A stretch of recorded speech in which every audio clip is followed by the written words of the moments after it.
Всем привет, мои дорогие друзья! День второй. Мы сегодня включили здесь акустику. Проверяем, как этот концертный зал звучит. Могу поделиться впечатлениями, передающими эмоции. Здесь как в оркестровой яме. Находишься внутри сабвуфера.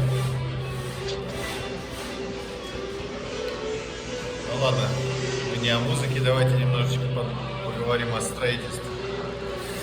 Таким образом, вы можете видеть, да? У нас есть слои, напоминающие кольцо, окружность. Вот, мы их будем подчеркивать в дальнейшем.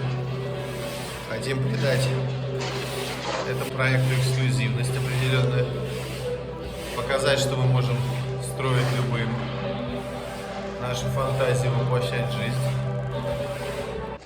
Вот ответ на вопрос, что будем делать с трещинами, которые у нас появились. Вот. Трещины мы будем штукатурить.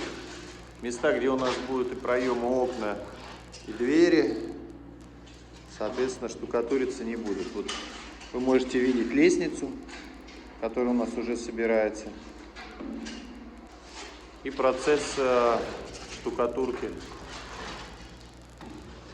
Вопросом, как мы это делать будем. И будут ли появляться трещины, мы посмотрим в процессе. Так как у нас это эксперимент, мы не боимся всяких сложностей.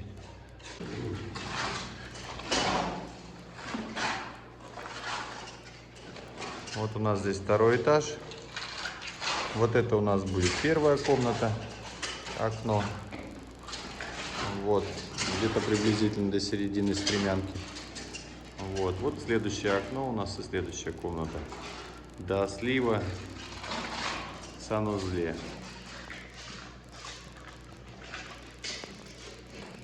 Вот это у нас санузел будет, и тоже у него окошечко. Штукатурка у нас облегченная, эластичная, легкая, на основе перлита. Вот.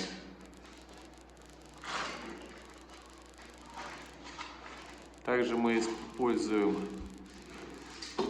фибру, добавляем фибру для увеличения жесткости и крепкости штукатурки. У второго света у нас здесь не будет никакого окна.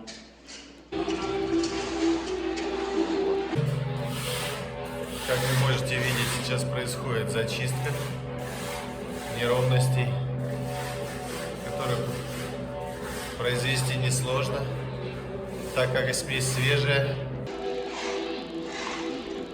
Очистка прошла, срезан лишние бугры. Нарисовались у нас, естественно, как-то кольца. Вот. В виде таких поребриков.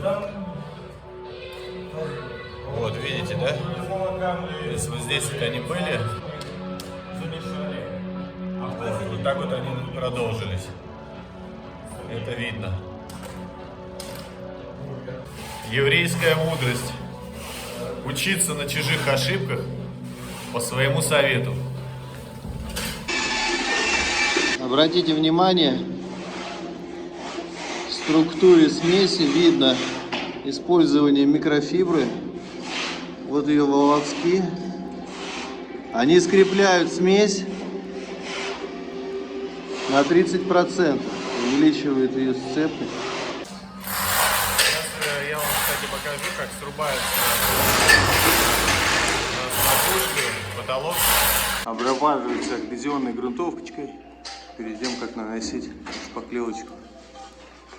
При использовании смеси облегченной штукатурки, микрофибры и адгезионной пропиткой мы получаем вот такой результат.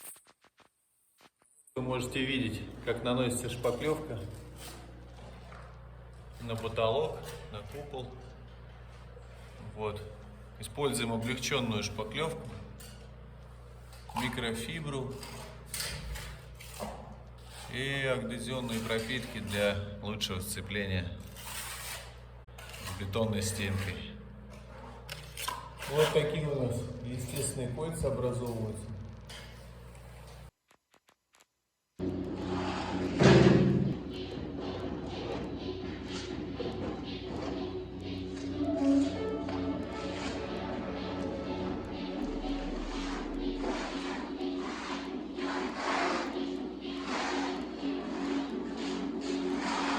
Это клей для блоков. Понял. Потом у нас туда же чуть-чуть идет штукатурка облегченная и пластификатор. Шпаклевки, армирующей сеткой. Вот так, мои дорогие друзья, происходит армирование.